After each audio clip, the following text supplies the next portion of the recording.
test concernant la tablette Lenovo IdeaTab S6000, donc une tablette sous Android. Donc là, je vais vous parler de tout ce qui est spécification technique de cette tablette. Donc déjà, l'écran. On est sur un écran qui fait 10,1 pouces, avec une résolution de 1280 par 800 pixels.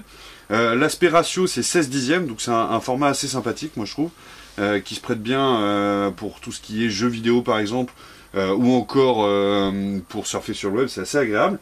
La dalle, c'est une dalle LCD IPS, donc avec des angles de vision qui peuvent aller jusqu'à 180 degrés. Donc on a une parfaite vue de l'écran à ce niveau-là. Ensuite, d'un point de vue processeur, donc c'est un processeur quad-core ARM Cortex A7, c'est exactement le MediaTek MT8389. Bon, pour vous la faire simple, c'est un processeur quad-core qui tourne à 1,2 GHz. Et on peut le voir, c'est assez fluide. Ça, c'est quelque chose d'assez agréable. Vous voyez, l'affichage des pages est vraiment fluide. Donc ça, c'est vraiment un bon point pour cette tablette. Également, donc on a 1 Go de RAM sur la tablette. Le tout couplé, donc sur ce modèle-là, on a 16 Go de stockage. La tablette peut aller jusqu'à 64 Go. Il y a 3 modèles disponibles, 16, 32, 64 Go.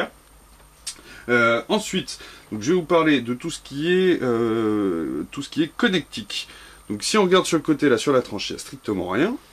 Là où ça devient intéressant, donc là, ici, il n'y a rien également. Sur le haut, donc on retrouve ici le micro ici d'ambiance. Le jack 3,5 mm pour les écouteurs. Le bouton power on-off qui est ici. Là, si je tourne, c'est là où ça devient vraiment intéressant. Ici, le volume plus-moins. Là, la sortie micro HDMI.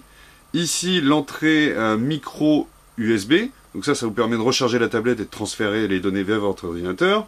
Et là où c'est assez pratique, ici, donc on a une entrée ici micro SD qui peut aller jusqu'à 64 Go. Et là, le modèle qu'on a, c'est un modèle qui dispose de la 3G. Donc ici, c'est le slot prévu pour insérer votre carte SIM pour pouvoir communiquer directement sur le web avec. Donc je vais le refermer. Alors ensuite, au dos, donc vous voyez, c'est assez bien, c'est assez classe. Moi, je trouve le revêtement est assez agréable. C'est du plastique, mais c'est assez sympa. Ici, on a un capteur vidéo de 5 millions de pixels qui vous permet d'enregistrer en 720p en HD. Donc ça, c'est plutôt pas mal.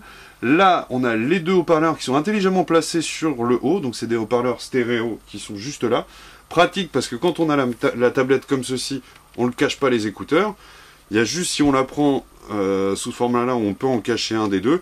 Mais à vrai dire, bon, généralement les tablettes comme ça de 10,1 pouces, c'est assez rare qu'on la prenne en mode comme ça, portrait.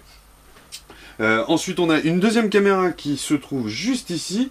Donc c'est une caméra qui fait 300 000 pixels. Bon, c'est uniquement pour de la visioconférence. La qualité n'est pas extraordinaire. Ça vous dépannera juste pour faire un chat.